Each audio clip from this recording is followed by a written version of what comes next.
There's a super popular hiking spot in San Diego that starts from this old bridge. It was built in 1929. This area has a little creek running through it, so there's an enormous amount of wild food growing in here. Just right off the parking lot, here's a wild fig. I have to come back and see if these are any good. There's seriously wild grapes everywhere in here. These are just climbing up over the bridge, ready to take it over. I love getting out for a hike on a spring day. In Southern California, it's always so sunny and warm. It's really pleasant when it's cloudy and cool and you can hike with your sweater on.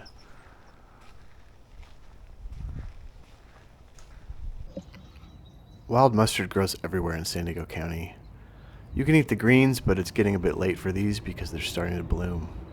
So you can take those little flowers and cook them like broccolini. Related to those are these wild radishes. Really similar leaf, but it has purple and white flowers.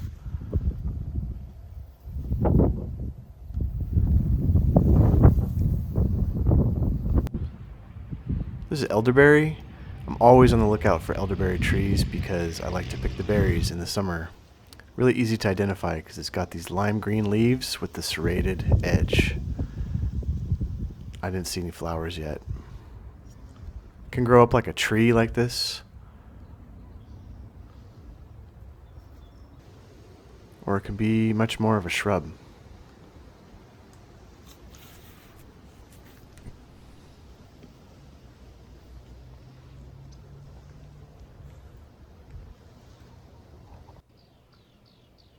Here you see huge elderberry trees out in this meadow.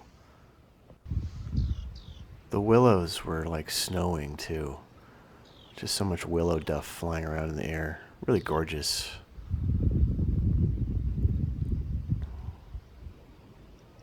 The other thing that's going off right now is the poison oak. It's so green, it's so happy. It's blooming, it's gonna make berries.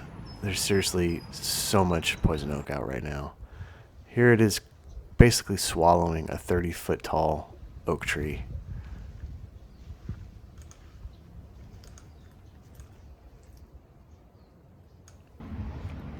This is castor bean. This grows everywhere in our county. Super toxic. I don't mess with that. This is a coyote gourd. The plants come up really early. These gourds are probably from last year. When I was a kid, I used to carve them like little pumpkins.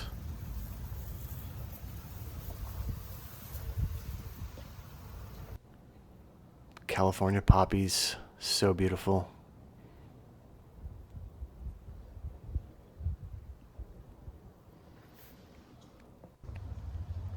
I didn't think I'd find very many mushrooms because it's been 80 degrees for a couple of weeks, no rain.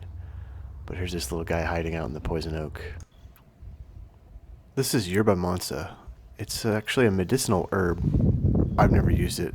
I don't know what you do with it.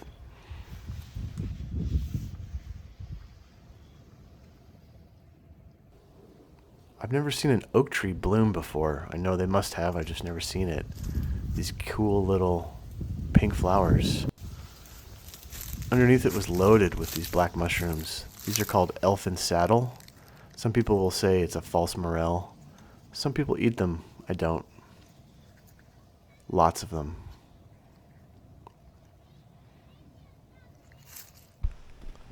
Finally I made it to the creek. There's a cool little bridge there.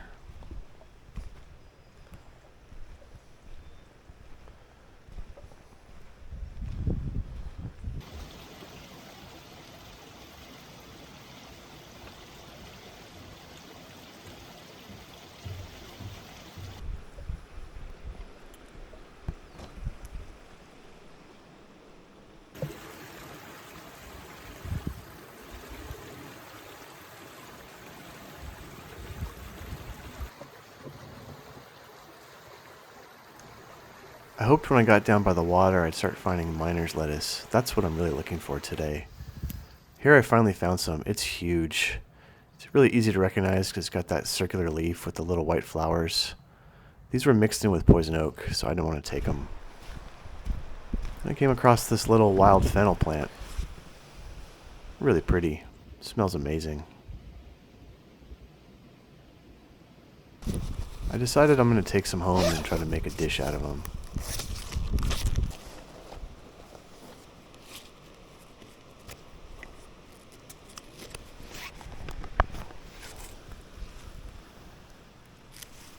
Usually when I'm collecting a plant, I try not to take too much, about 10%.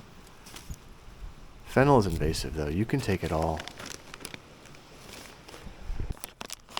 Here's a little bigger plant I found just down the road a bit, basically at the end of the trail. So I started filling up my bag, just enough to play with.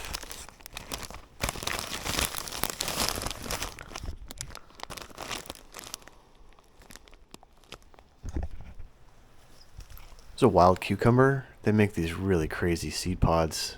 Eventually that gets hard and dry and really sharp and spiky, but right now it's soft. And that was the end of the trail, so now I'm heading back. Decided to check out this valley just south of the bridge here. There's a huge load of stinging nettle right there. You can make tea. I don't mess with it though.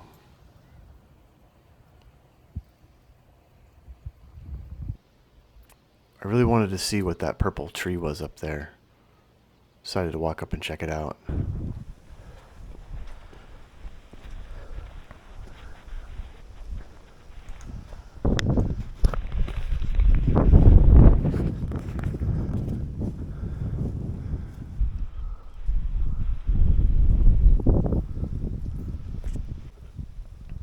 Right next to it is this gorgeous, stunning bush. It's called a fuchsia leaf gooseberry. Makes these hairy, spiky little berries with like a little pink lantern. Not edible, they're super bitter. Found a nice patch of miner's lettuce, but it's all trashed. But right off to the side, this is called horehound. It's in the mint group. Looks kind of like mint. It's supposed to have medical properties, so I decided to take a little bit to play with. I've never worked with it before. Sort of a crime of opportunity. There was a bigger patch over here, so I didn't want to completely take that whole plant. Because it's in the mint family, a key characteristic is it should have a square stem. It's really distinct.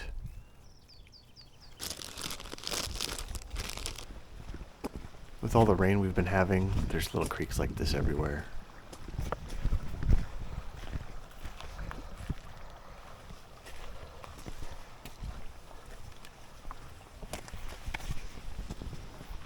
In fact, it started raining on me. I was on my way back to the car.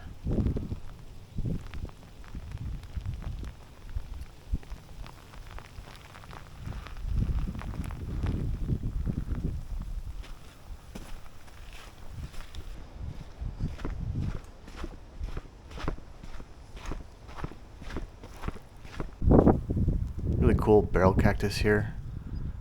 I want to come back and see those blooms.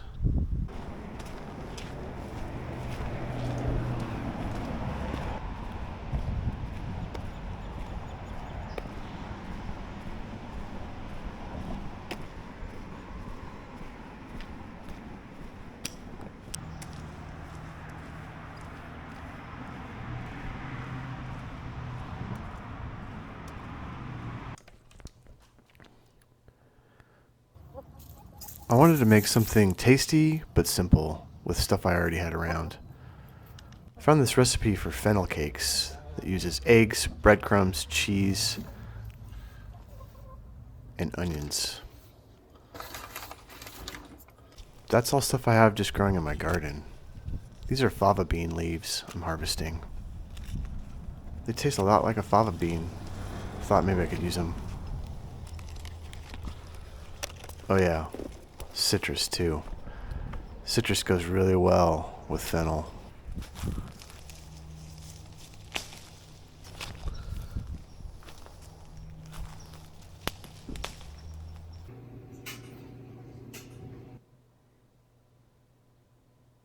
For the horehound, I see recipes where people make candy or syrup. It's supposed to be good when you're sick. I just wanted to try a little bit, so I decided I would make a little cup of tea, just a light steep, Small amount of leaves. Just let that sit while I'm working on my fennel cakes.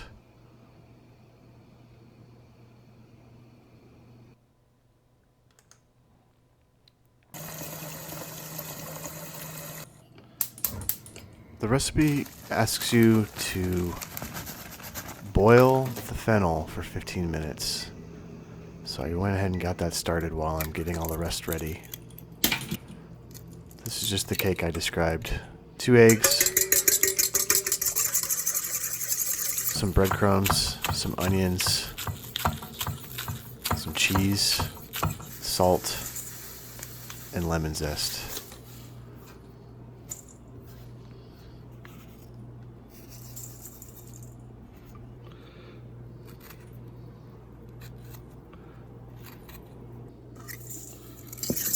I almost forgot the cheese,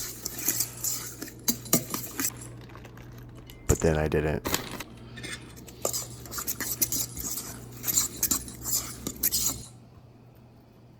These are those fava leaves again.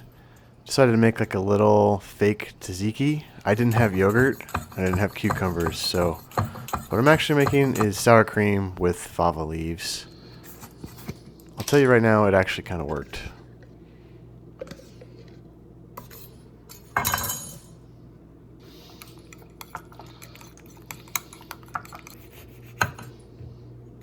Really wanted to play up that citrus fennel thing, so I decided to just cut up an orange to serve with it. Love these blood oranges. Still in season here in my yard. So gorgeous, so delicious.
Altogether, this is really, really nice.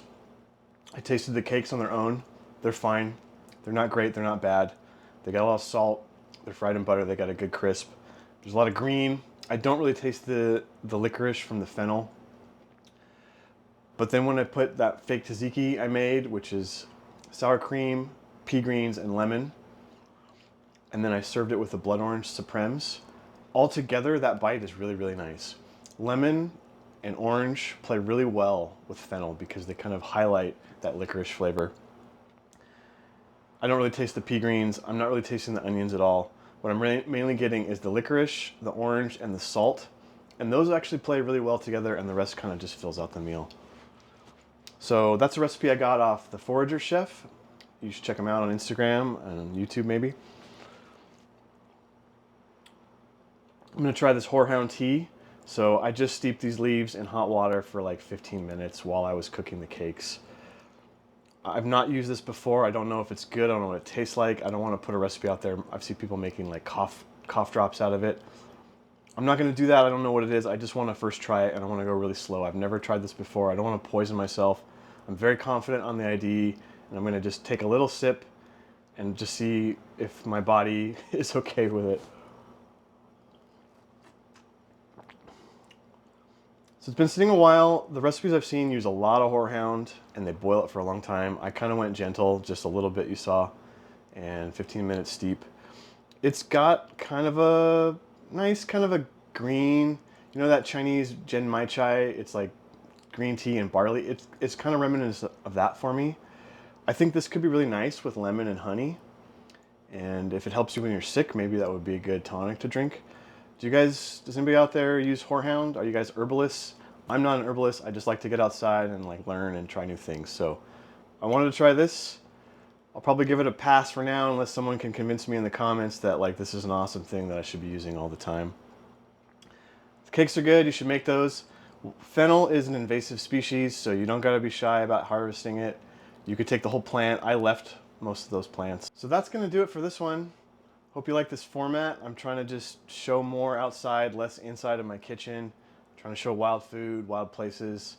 Hope you're enjoying this. If you're still with me, thanks for watching, and I'll catch you on the next one.